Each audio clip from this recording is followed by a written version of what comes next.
అన్న నమస్తే అన్న. నమస్తే. ఏ ఊరన్నా? మాది Warangal Kakatiya university research scholars మేము. నా పేరు గొల్లపల్లి వీరస్వామి. ఓకే. రేవంత్ రెడ్డి గారి పరిపాలన ఎలా ఉంది? సుపరిపాలన సాగుతుందా? రేవంత్ రెడ్డి పరిపాలన ఎట్లున్నదంటే ప్రజలను ఒక ప్లాన్డ్గా ఎట్లా మోసం చేయాలనో అట్లా మోసం చేసి రాజ్యం వెళ్తాడు. ఉమ్, ఎందుకంటే ఈ ప్రభుత్వం ఎలక్షన్లో భాగంగా ఇదే రేవంత్ రెడ్డి టీపీసీసీ ప్రెసిడెంట్గా ఉన్నప్పుడు ఎన్నికల్లో భాగంగా 6 గ్యారంటీలు 42 హామీలు అని చెప్పి ఒకటి చెప్పి ప్రజలను నయవంచన చేసి అంటే అబద్ధపు హామీలు ఇచ్చి గద్దెనెక్కి 100 రోజులలో నెరవేరుస్తామన్నాయి. ఇవాళ నా 13 నెలలు గడుస్తున్నా కూడా ఏ ఒక్క హామీ కూడా పూర్తిగా నెరవేర్చలే. రుణమాఫీ అని చెప్పి అదేదో మీద మీద చేసి దాన్ని పూర్తిగా చేయకుండా చేస్తున్నామని చెబుతున్నారు కదా అన్న వాళ్ళు. నువ్వు అబద్ధాలు చెబుతున్నావా? ఇప్పుడు నేను అబద్ధాలు చెప్తే ఏదైనా గ్రామం పోతే రైతులు ఎందుకు అడుగుతారు?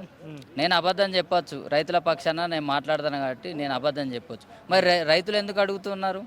నాకు కాలేదని 2 లక్షల వరకు రుణమాఫీ చేస్తా ఏదో మీద మీద 40,000 50,000 చేసి మేము మొత్తం పూర్తి చేసినామంటే మీరు మొదలు పెట్టిళ్ళు, ఏదైనా మొదలు పెడతాళ్ళు.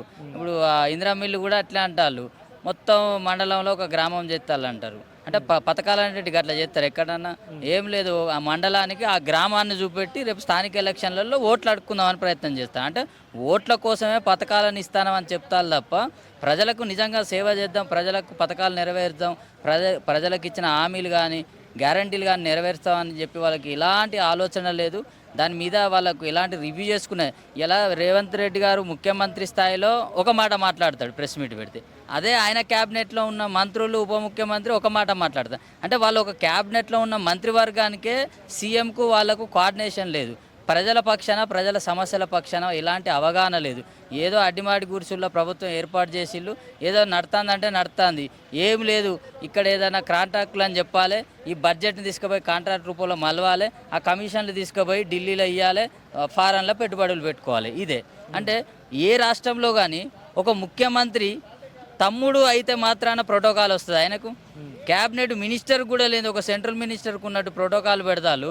ఆయన పోతా అంటే కలెక్టర్లు నమస్తే పెడతారు. అంటే ఇది ప్రజాస్వామ్యమా? రాజ్యాంగబద్ధంగా ఏర్పడిన ప్రభుత్వం చూసి ఓరలేకపోతున్నారేమో మీరు. అట్లా ఓరలేకపోవడం. ఒక కలెక్టరు రాజ్యాంగబద్ధంగా పదవి చేపట్టే కలెక్టరు ఏ ప్రోటోకాల్ లేని ప్రజాప్రతినిధి కానీ ఎవరికి కానీ ఎందుకు సెల్యూట్ కొట్టాలి? ఇది ప్రజాస్వామ్యానికి వ్యతిరేకం కాదా? రాజ్యానికి వ్యతిరేకం కాదా? ఇదా పరిపాలన? అంటే మీ కుటుంబంలో మీ భార్యకు, మీ తమ్ముళ్ళకు, మీ ఇంట్లో ప్రతి ఒక్కరికి, మీ లాస్ట్కు మీ వాచ్మెన్కి కూడా ప్రోటోకాల్ ఇస్తావా నువ్వు? ఇదా నువ్వు రాజ్యం వేయలేదు? నువ్వు పోయి ప్రజలకు సమస్యలు ఏమున్నాయి ప్రజల పక్షాన నువ్వు ఫైట్ చేయాలి. కానీ ఈ దొంగ హామీలు చెప్పినవు అది ఒక్కటి కూడా నెరవేర్స్తలేవు. ఇవాళ మళ్ళీ గ్రామ సభలల్లో ఒక్క గ్రామ సభ అన్న క్లియర్గా నడిచిందా? ప్రతి కాడ గొడవలే. ఎందుకు? ప్రజలు ప్రశ్నిస్తారు. ఆ వ్యతిరేకతను ఎట్లా హ్యాండిల్ చేయాలో చేయక, ప్రజల నుంచి వచ్చే ఆ ప్రశ్నలను ఎట్లా హ్యాండిల్ చేయాలో తెలియక ఇవాళ ఎవరైతే అడుగుతారో ఆ జర్నలిస్టులను కూడా అరెస్ట్ చేసి వాళ్ళ తల్లిదండ్రులను కూడా బెదిరిస్తారు. జర్నలిస్టులను అరెస్ట్ చేసి 14-15 రోజులు రిమాండ్ పంపించి వాళ్ళని మానసికంగా వేధిస్తే వాళ్ళ కుటుంబాలు విలవిల్లాడిపోతాయి.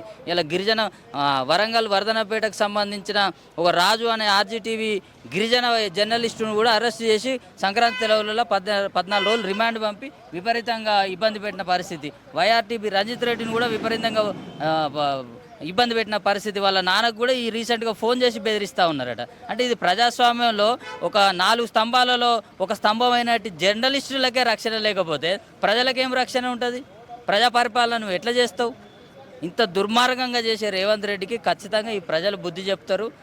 ఇప్పుడు వాళ్ళకి అసలు ప్రజలలో ఓడానికి కూడా వాళ్ళకు కనీసం ధైర్యం లేకుండా పోయింది.